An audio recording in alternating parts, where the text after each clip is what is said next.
ఇది ఏటీఎం మిషన్లో మనం మనీ ఎలా విత్డ్రాల్ చేసుకోవాలో చూద్దాం. ఇది ఏటీఎం కార్డు. ఇక్కడ గోల్డ్ కలర్ ఇక్కడ స్టాంప్ ఉంది కదా, ఇక్కడ ప్లీజ్ ఇన్సర్ట్ యువర్ కార్డ్ అన్నప్పుడు ఇది ఇన్సర్ట్ చేయాలి. తర్వాత కొద్దిసేపు వెయిట్ చేయండి అని పడుతుంది. Your transaction is being processed, please wait అని వస్తుంది. Next please select your language అన్నప్పుడు ఇక్కడ ఇంగ్లీష్ ప్రెస్ చేసుకోవాలి. తర్వాత వీటన్ని ఆప్షన్స్లో విత్డ్రాల్. నెక్స్ట్ అమౌంట్ మనం ఎంత తీసుకున్నాం, ఒక 5000 తీసుకుంటున్నాం.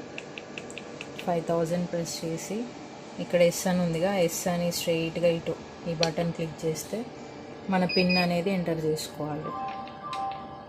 పిన్ ఎంటర్ చేశాక అమౌంట్ అనేది ఆటోమేటిక్గా ఇక్కడ కింద వస్తాయి, ఇక్కడ నుంచి తీసేసుకోవడం.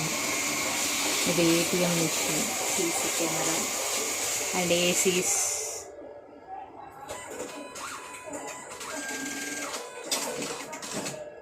$5000 వచ్చేసాయి.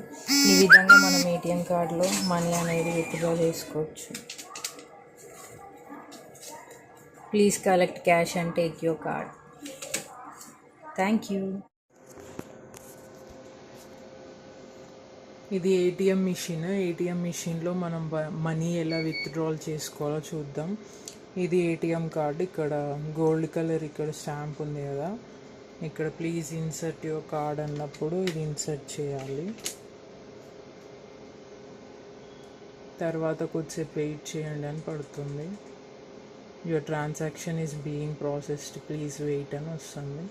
Next please select your language అన్నప్పుడు ఇక్కడ ఇంగ్లీష్ ప్రెస్ చేసుకోవాలి. తర్వాత వీటన్ని ఆప్షన్స్లో విత్డ్రాల్.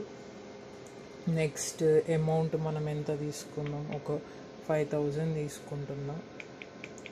5000 ప్రెస్ చేసి ఇక్కడ ఎస్ అని ఉందిగా, ఎస్ అని స్ట్రైట్గా ఇటు ఈ బటన్ క్లిక్ చేస్తే మన పిన్ అనేది ఎంటర్ చేసుకోవాలి. పిన్ ఎంటర్ చేశాక అమౌంట్ అనేది ఆటోమేటిక్గా ఇక్కడ కింద వస్తాయి, ఇక్కడ నుంచి తీసేసుకోవడం. ఇది ATM machine, CC camera and ACs.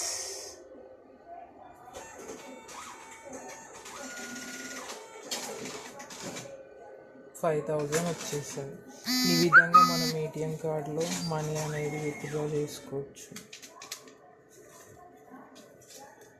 Please collect cash and take your card. Thank you.